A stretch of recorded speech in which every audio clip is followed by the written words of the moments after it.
If you want to practice all of the new PTE questions using artificial intelligence on an online portal that has a similar marking to your real PTE exam, head over to masterpte.com.au to create a free account. Here, you can practice all 4 sections separately and receive instant feedback for all of your speaking, writing, reading, and listening. You can also view and compare your answers with others who have already succeeded in achieving a high score. Download 9090 Band's template for speaking, writing, and listening. Take mock test, receive instant result, overall feedback, and in-depth analysis which helps you pinpoint exactly where you lose points. masterpte.com.au, the best PTE practice software in the world. 10 years ago, before the use of iPhone or iPad, people's attention interval is about 25 minutes. This number is good. However, nowadays the attention interval has dropped from 25 minutes to only 8 seconds, which means our memories are shorter than that of a goldfish.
What I've decided to provide is the steps I take when analyzing my own questionnaires.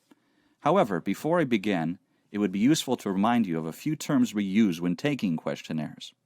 Questions can be divided into 3 types. This is sometimes called level measurement.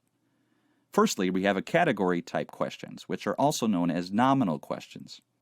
These are when participants select from a list of categories for their response, such as male or female, or they may include ethnic origin.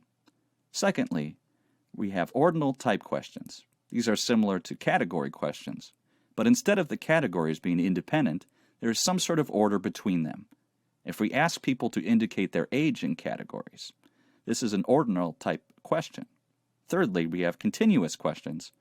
These are any questions that can be answered by a number. It could be an open-ended question asking participants to tell you how many times they attended lectures or how often they used a VLE, or it could involve asking them to rate the importance of intensity of some experience.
The Silk Road is not like what we thought it would be. People traveled in groups to other countries through the Silk Road, exchanged things, and then came back. There were also some side groups who went to other countries such as India, which was called the Amber Route. At that time, there was also gift changing happened on the Silk Road.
In 1943, what became known as the Green Revolution began when Mexico, unable to feed its growing population, shouted for help. Within a few years, the Ford and Rockefeller Foundations founded the International Rice Research Institute in Asia, and by 1962, a new strain of rice called IR8 was feeding people all over the world. IR8 was the first really big modified crop to make a real impact on world hunger. In 1962, the technology did not yet exist to directly manipulate the genes of plants, and so IR8 was created by carefully crossing existing varieties, selecting the best from each generation, further modifying them, and finally finding the best. Here is the power of modified crops. IR8, with no fertilizer, straight out of the box, produced 5 times the yield of traditional rice varieties. In optimal conditions with nitrogen, it produced 10 times the yield of traditional varieties. By 1980, IR36 resisted pests and grew fast enough to allow 2 crops a year instead of just 1, doubling the yield. And by 1990, using more advanced genetic manipulation techniques, IR72 was outperforming even IR36. The Green Revolution saw worldwide crop yields explode from 1960 through 2000.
Today we will talk about Australia's export business towards China, Japan, US. In the past, Australia was concerned about its geographical location, which may result in Australia being isolated from North America, UK, and later America. Nevertheless, nowadays with the rise of Asian countries, especially China, Australia has become a great export country with a perfect location. Currently, Japan is the largest exporting country to Australia, but China may become the largest one in the future. Australia should take the advantage of China's rise to develop its exports.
The first thing I want to argue is that former civilization is running into pretty profound crisis in its relationship to the rest of nature, which we do and what we have depended on for survival and for flourishing. And this is the most widely and well-recognized relation to climate change, CO2 emissions, greenhouse gas emissions.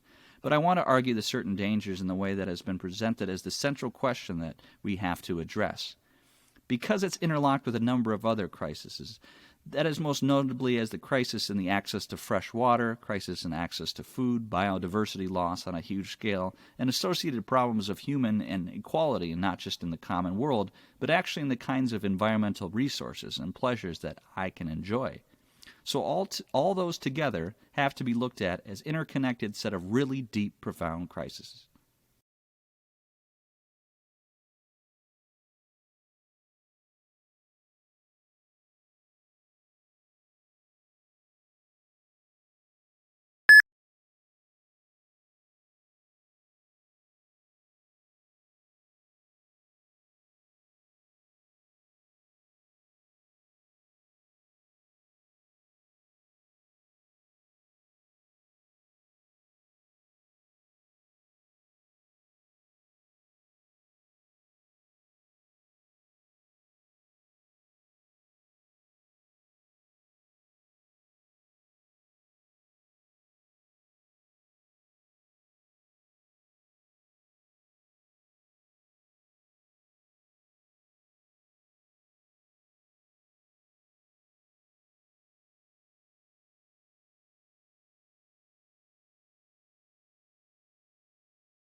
Today's lecture is about a loggerhead turtle, one of the largest turtles in the world, and almost extinct in the USA. They have big heads and short necks. In September 1986, scientists put a tracker on a turtle's shell, and used satellites to track and locate the migration route of the turtle. They reach different localities in different time. The migration takes 3 months, from the South Florida to the north.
Today we will discuss the relationship between the fault lines in the Earth's crust and an earthquake.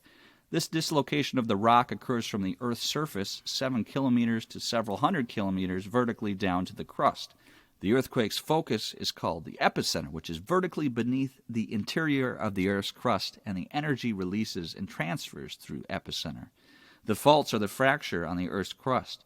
The position of the epicenters can be identified by the faults map, looking down from the center of the Earth. It will result in seismic wave, which is decreased as it moved away from the epicenter.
What we're going to discuss today is how the Port of London was discovered and what we discovered about it. Now, if you look at the historical records of Roman London, there's only about 14 actual references to London in antiquity, i.e. contemporary references, and of those, only one is in the 1st century. There are none at all in the 2nd or 3rd century. There's only one in the late 3rd century, and there's 4 in the 4th century. So if you're a historian trying to write a history of Roman London, it's very difficult. You don't really have much data. You're going to depend on the archaeological evidence, the material evidence, of the port and indeed the town to have any understanding of what happened then. And so what we're looking at here is, how did we discover about the Port of London? There is no historical documentations, no customs books, no tariffs, no idea of the taxes. We have to understand the port entirely from the archaeological evidence. So that's what we're going to do today. So if we move on to the next slide. I love live streaming, so thank you very much.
Now, the economists calculated, it's a back-of-the-envelope calculation, that removing all immigration controls would double the size of the world economy, and even a small relaxation of immigration controls would lead to disproportionately big gains.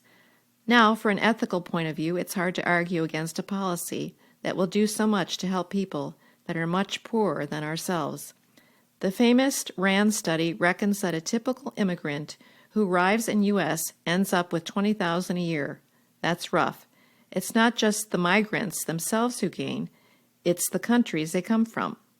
Already, the migrants working for poor countries, working in rich countries, send home around $200 billion a year, through formal channels and about twice as that through informal channels. and that compares to the $100 million that Western governments give in aid. These remittances are not wasted on weapons or siphoned off into Swiss bank accounts. They go straight into the pockets of local people. They pay for food, clean water, and medicines. They help kids in school, and they help start up new business. Sample answer: removing immigration control would double the world economy. This policy will do so much to help poor people. Immigrants end up with $20,000 a year from gains in countries they come from. They send home around $200 billion a year through formal channels, which are twice as that through informal channels. These remittances can help local people for living straightly.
If you want to practice all of the new PTE questions using artificial intelligence on an online portal that has a similar marking to your real PTE exam, head over to masterpte.com.au to create a free account.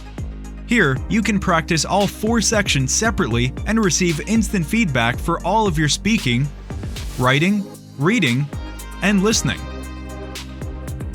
You can also view and compare your answers with others who have already succeeded in achieving a high score.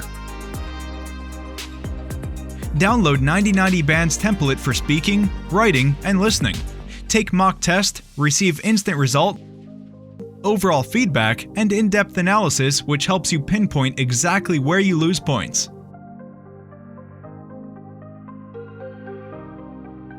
masterpte.com.au, the best PTE practice software in the world.